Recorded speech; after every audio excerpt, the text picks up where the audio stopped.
WisconsinEye's Campaign 2024 programming is sponsored by Wisconsin Counties Association, Nicolet National Bank, Wisconsin Hospital Association, Operating Engineers Local 139, the Wisconsin Realtors Association, the Wisconsin Laborers District Council, and North Central State's Regional Council of Carpenters.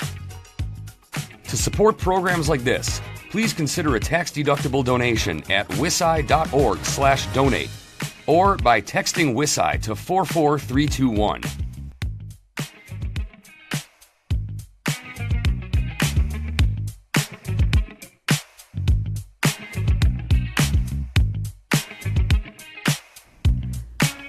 DeSanto of Baraboo is the Democratic candidate for the 40th Assembly District. The election is November 5th. Karen DeSanto, welcome to WisconsinEye. Oh my goodness, thank you. It's great to be here. Well, thank you for participating in our interviews. What is your campaign's key message? Why are you running for this office? Sure, I often am asked that question because I'm a first-time, candidate. This is not something that I dreamed of as a young girl. But I will say that when the new maps changed in Wisconsin, and I've been here for about 30 years now in Baraboo area, it really gave me an opportunity to think about what mattered. Previously in my job, I worked for kids and families and how they are affected by all the things happening are really my key issues. How can I support? What can I do? Education is huge to me.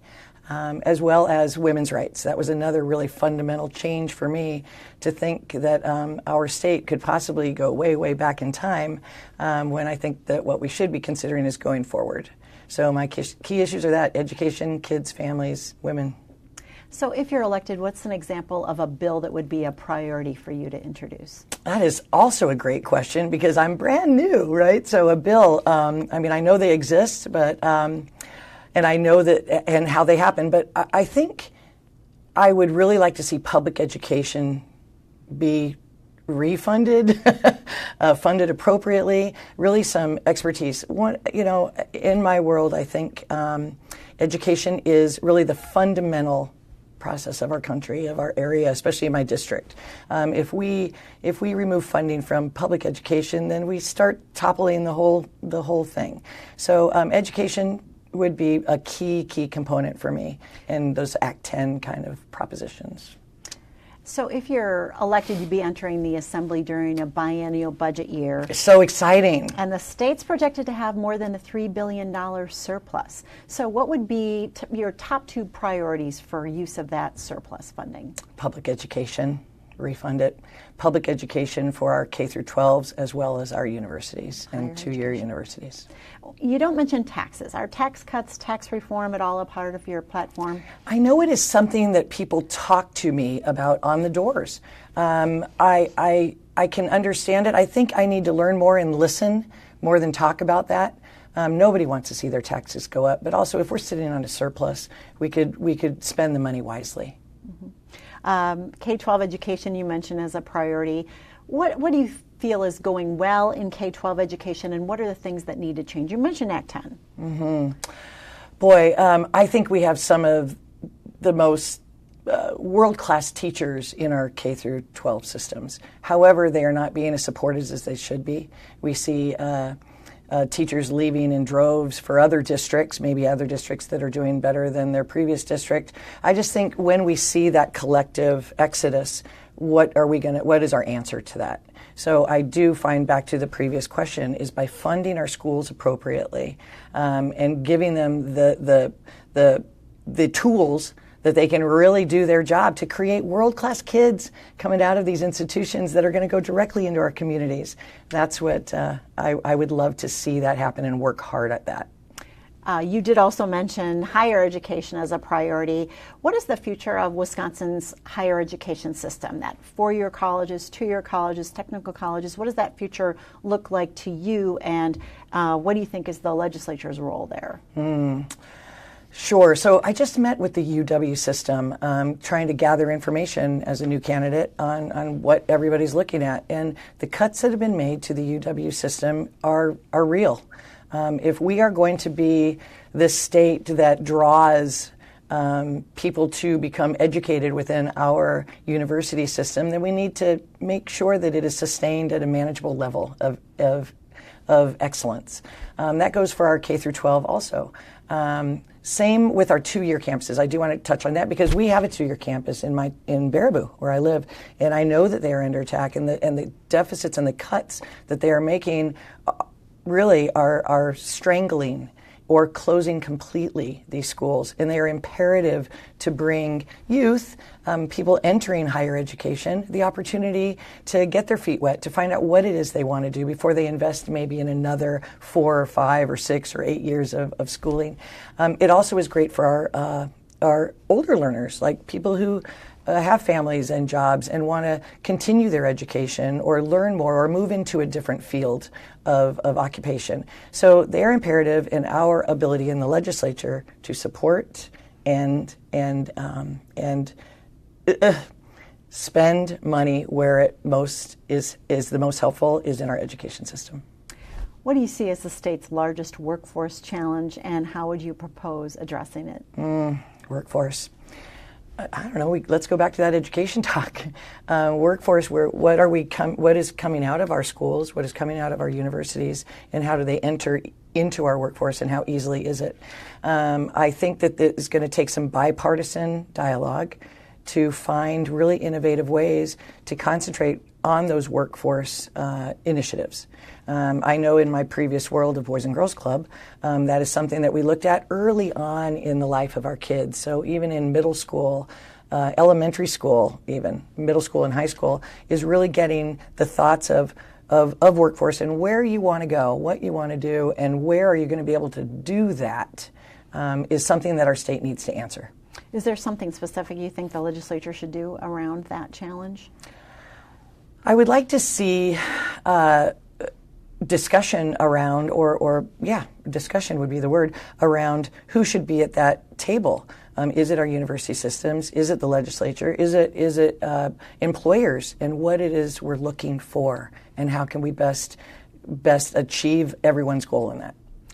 Investments in public and energy infrastructure grow our state's economy, and this also provides an opportunity to invest in our state's workforce. But currently, there are no requirements for hiring local workers.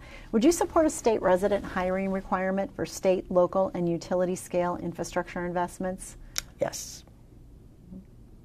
Employee classification is an issue in the construction industry. Some employers misclassify workers as independent contractors or pay them in cash off the books. This lowers costs by avoiding payroll taxes and unemployment insurance, and it puts compliant companies at a disadvantage when bidding on projects. Plus, misclassified workers may be denied minimum wage protections or overtime pay.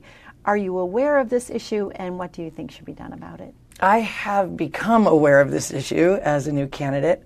I think a contracted employee isn't really good for anyone, right? So to create pathways where an employer isn't forced or suggested that that's their best method of hiring good qualified employees.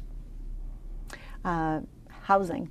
Affordable rental housing is an issue in Wisconsin. Some support government-imposed rent control to maintain affordability, while others argue keeping rent artificially low will decrease rental supply, resulting in increased prices. What is your sense of housing as an issue, and which best addresses rental housing affordability? Is it rent control or building more rentals or other? Boy, that's a large question. I know that years ago when I lived in New York, I'm aware of rent control. It was great for the people renting, but not so great for the landlords as costs rose. So I understand that. However, there should be some limits set on things. I think affordable housing is necessary. I think the build of affordable housing. I think the ability for someone to pay for affordable housing should be also looked at. So in order to purchase a home or pay for a rent, what are we looking at as far as what is your base salary? What is minimum wage? So it's really a a pretty loaded question as far as how we can best answer that moving forward. Moving on to healthcare. Medical systems are facing numerous headwinds in the form of inflation, workforce development, and issues around Medicare and Medicaid reimbursement, resulting in fewer services and even the closure of a hospital system in western Wisconsin. What would you do to preserve access to care and prevent future closures? Yes, and when those facilities close, it is devastating to communities. It is devastating. So I support Badger Care, the expansion of Badger Care. I also support the acceptance of federal funds towards these hospitals. So I think we've made some poor decisions in the last several years to support the healthcare system that we have in Wisconsin.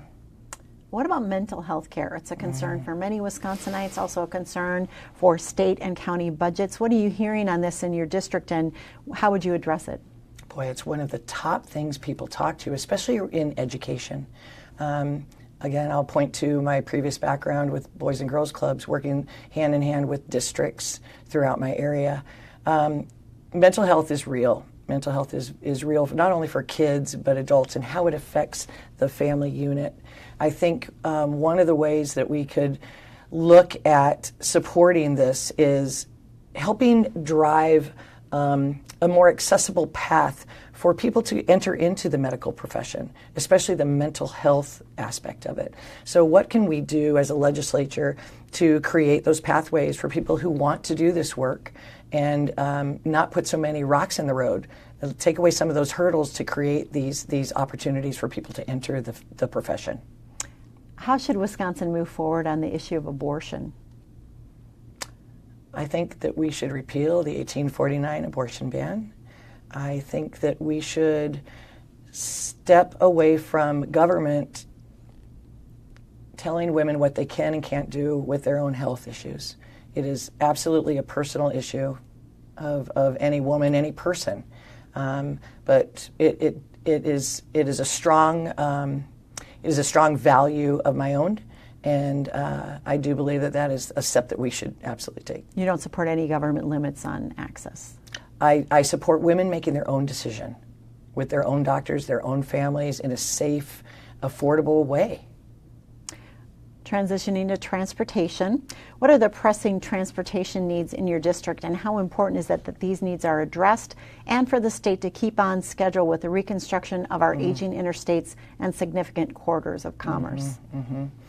Yeah, roads are a big deal. So I live in a fairly rural district, so I know transportation is always an issue. And this is not just the condition of the road, but how can people get around? Do people have transportation? Is there buses? No. Are there taxis? Yes. Are they affordable? Maybe.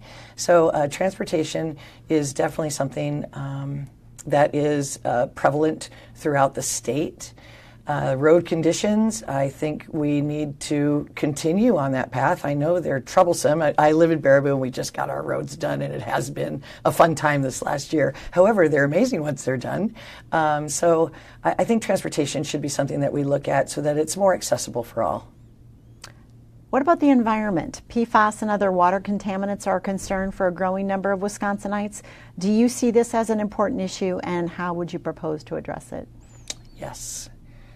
I think we have generations coming up behind us, and it's our jobs to create a sustainable environment that they can also easily move into and continue to sustain. So clean water, clean air, farmlands, yes, we need to spend time on our environment. Is there something specific that the legislature should be doing? I think they need to, I'll just say that in the continue to have open discussion. There's a lot of sides to all of this, and there's a lot of people that are affected by these. I think that in some aspects, perhaps communities can take on some of these actions. I think the state can, but I think we need to continue to dialogue with the people that it affects the most. We are to the final two questions. Okay. I want to ask you, how would you describe the leading differences between you and your opponent? Sure. My values come back to kids and families, always. Public education is a huge opportunity for us to really excel and make Wisconsin the greatest place to be. Women's health. I believe women, as stated before, that women should be able to make their own decisions without government interference on their own bodies. That's the difference. Final question. Let's say you're elected this fall and you get this magic wand you can use in the state capitol to resolve one issue in a way that brings all parties together. What is that issue? I love that question, being on this, because I wish I did have a magic wand.